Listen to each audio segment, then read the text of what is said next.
अहम खबर है, सिंध हुकूमत ने ईद उल अज़हा की तातीलात के नोटिफिकेशन जारी कर दिए हैं। सूबे में ईद उल अज़हा पर 3 दिन की आम तातील का ऐलान किया गया है। सिंध में 26, 27, 28 मई को बिलतरतीब मंगल, बुध, जुमेरात को आम तातील होगी। सिंध हुकूमत ने ईद उल फितर की तातीलात का नोटिफिकेशन जारी कर दिया है। ईद उल अज़हा की तातीलात का नोटिफिकेशन जारी किया गया है। सूबे में ईद उल अज़हा पर 3 दिन की आम तातील का ऐलान किया गया। सिंध में 26, 27, 28 मई को बिलतरतीब मंगल, बुध, जुमेरात को आम तातील होगी।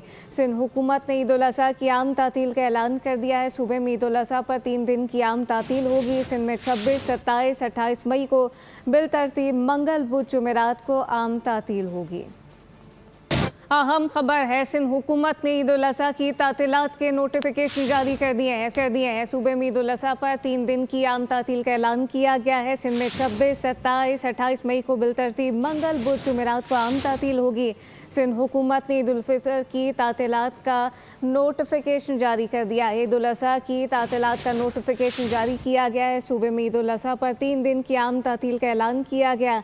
सिंध में 26, 27, 28 मई को बिलतरतीब मंगल, बुध, जुमेरात को आम तातील होगी। सिंध हुकूमत ने ईद उल अज़हा की आम तातील का ऐलान कर दिया है। सूबे में ईद उल अज़हा पर 3 दिन की आम तातील होगी। सिंध में 26, 27, 28 मई को बिलतरतीब मंगल, बुध, जुमेरात को आम तातील होगी।